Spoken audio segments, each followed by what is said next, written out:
السلام علیکم ورحمۃ اللہ وبرکاتہ۔ بسم اللہ الرحمن الرحیم۔ یا مقلب القلوب ثبت قلبی علی دینک۔ اے دلوں کو پھیرنے والے، تو میرے دل کو اپنے دین پر ثابت قدم رکھنا۔ آج ہم پڑھیں گے سورۃ البقرہ آیت نمبر 184 سے 185 ترجمہ اور تفسیر کے ساتھ۔ ان آیات میں آپ جان سکیں گے رمضان کے مہینے کی خاص معلومات۔ آپ سے گزارش ہے کہ میرے چینل قرآن اسپرٹ کنیکٹ کو سبسکرائب کر دیں اور بیل آئیکن کو لازمی کلک کر دیجیے گا تاکہ میری نیو اپ کمنگ ویڈیوز کے نوٹیفیکیشن آپ تک پہنچ سکیں۔ اعوذ باللہ من الشیطان الرجیم، بسم اللہ الرحمن الرحیم۔ سورۃ البقرہ آیت نمبر 184۔ ایام معدودات، چند دن گنتی کے، معدودات گنتی کے۔ فمن کانا، پس جو ہو، کانا ہو، منکم تم میں سے، مریضن بیمار، او علی سفرن یا پھر سفر میں ہو، فعدتن تو گنتی، من ایام اخر، من سے، ایام اخر دوسرے یعنی بعد کے دنوں میں، وعلی الذین اور جن لوگوں پر، یطیقونہ طاقت رکھتے ہیں، فدیۃ بدلے کی، طعام کھانا، مسکین مسکینوں یا ناداروں کو، فمن تطوع پس جو خوشی سے کریں، خیرن کوئی نیکی، فہو تو وہ، خیر اللہ بہتر ہے اس کے لیے، وَأَنَّ اور اگر، تصوموا تم روزہ رکھو، خیر لکم تو بہتر ہے تمہارے لیے، ان کنتم تعلمون اگر تم جانتے ہو۔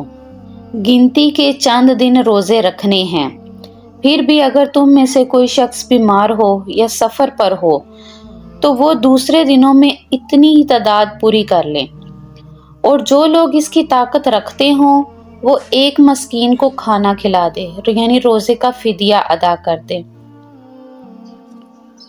اس کے علاوہ اگر کوئی شخص اپنی پوری خوشی سے کوئی نیکی کرے تو اس کے حق میں بہتر ہے، اور اگر تم کو سمجھ ہو تو روزے رکھنے میں ہی تمہارے لیے زیادہ بہتری ہے۔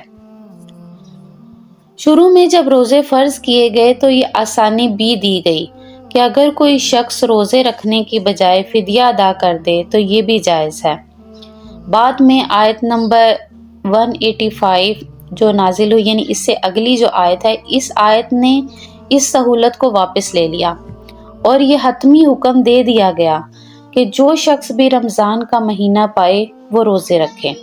تاہم فدیے کی سہولت ان لوگوں کے لیے اب بھی باقی رکھی گئی جو نہایت بوڑھے ہوں اور ان میں روزہ رکھنے کی بالکل طاقت نہ ہو، اور آئندہ ایسی طاقت پیدا ہونے کی کوئی امید بھی نہ ہو۔ شہر رمضان الذی انزل، مہینہ رمضان کا، الذی جس نے، انزل نازل کیا، فیہ اس میں، فیہ القرآن یعنی اس میں قرآن، ہدن ہدایت ہے، للناس ان لوگوں کے لیے، وبینات اور روشن دلیلوں میں، من الہدی ہدایت میں سے، والفرقان اور فرقان، شاہدہ پائے، منکم الشہر تم میں سے مہینہ، فلیصم تو چاہیے کہ روزے رکھے، ومن کانا اور جو ہو، مریضاً بیمار، او علی سفرن یا پھر سفر میں، فعدۃ تو گنتی پوری کرے، من ایام اخر بعد کے دنوں میں، یرید اللہ چاہتا ہے اللہ تعالی، بکم الیسر تاکہ تمہارے لیے آسانی کر دے، ولا یرید اور نہیں چاہتا، بکم العسر تمہارے لیے تنگی کرنا، ولیتکملوا العدۃ اور تاکہ تم پوری کرو، العدۃ گنتی، وَلِتُكَبِّرُوا اللَّهَ اور تم بڑائی بیان کرو اللہ تعالیٰ کی۔ یہاں تکبیر بیان کرنے کا حکم دیا گیا ہے، عَلَىٰ مَا هَدَاكُمْ اس پر جو تمہیں ہدایت دی گئی، وَلَعَلَّكُمْ تاکہ تم تشکرون شکر کرو۔ رمضان کا مہینہ وہ ہے جس میں قرآن کریم نازل کیا گیا جو لوگوں کے لیے سراپا ہدایت ہے، اور ایسی روشن نشانیوں کا حامل ہے جو صحیح راستہ دکھاتی ہیں اور حق و باطل کے درمیان دو ٹوک فیصلہ کر دیتی ہیں۔ لہٰذا تم میں سے جو شخص بھی یہ مہینے پائے، یعنی رمضان کا مہینہ پائے، وہ اس میں ضرور روزے رکھے، اور اگر کوئی شخص بیمار ہو یا سفر میں ہو تو وہ دوسرے دنوں میں اتنی ہی تعداد پوری کر لے۔ اللہ تعالیٰ تمہارے ساتھ آسانی کا معاملہ کرنا چاہتا ہے اور تمہارے لیے مشکل پیدا نہیں کرنا چاہتا، تاکہ تم روزوں کی گنتی پوری کر لو۔ اور اللہ تعالیٰ نے تمہیں جو راہ دکھائی اس پر اللہ تعالیٰ کی تکبیر کہو، اور تاکہ تم شکر گزار بنو۔ ایام معدودات، اس سے مراد جو چند گنتی کے دن ہیں اس سے مراد ہے ماہ رمضان۔ شہر رمضان الذی انزل فیہ القرآن، یعنی اس ماہ لیلۃ القدر میں قرآن پاک کا نزول شروع ہوا، پھر 23 برس میں تھوڑا تھوڑا کر کے اتارا گیا۔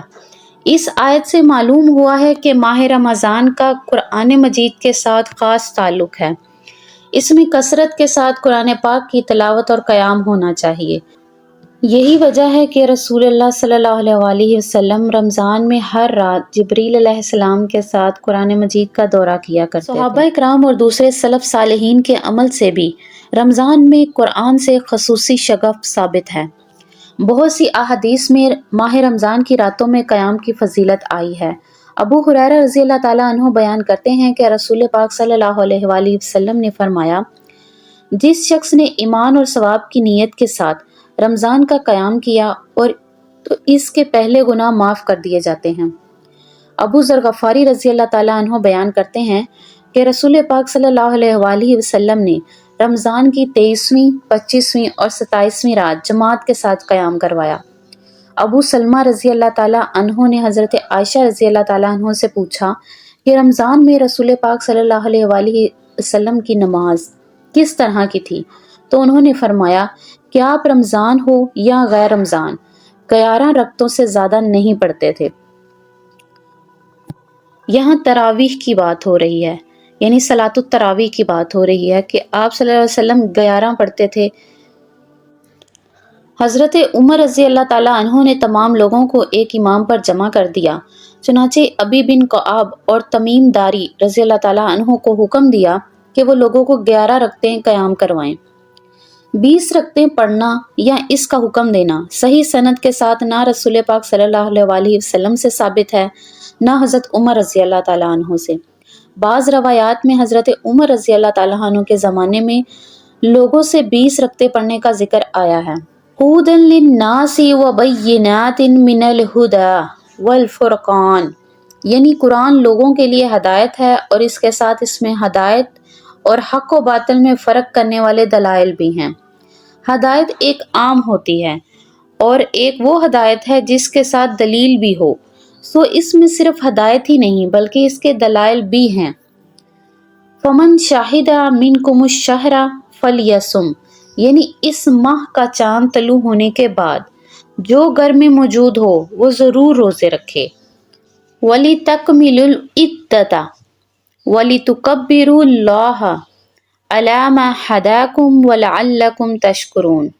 آیت کے اس حصے میں علماء کرام نے روزوں کی تکمیل پر اس کا شکر ادا کرنے کے لیے عید الفطر کا اہتمام اور اس کے لیے جاتے اور واپس آتے ہوئے تکبیرات کا اہتمام کرنا اخذ کیا ہے، جس کی عملی تفسیر احادیث رسول صلی اللہ علیہ وآلہ وسلم سے ملتی ہے۔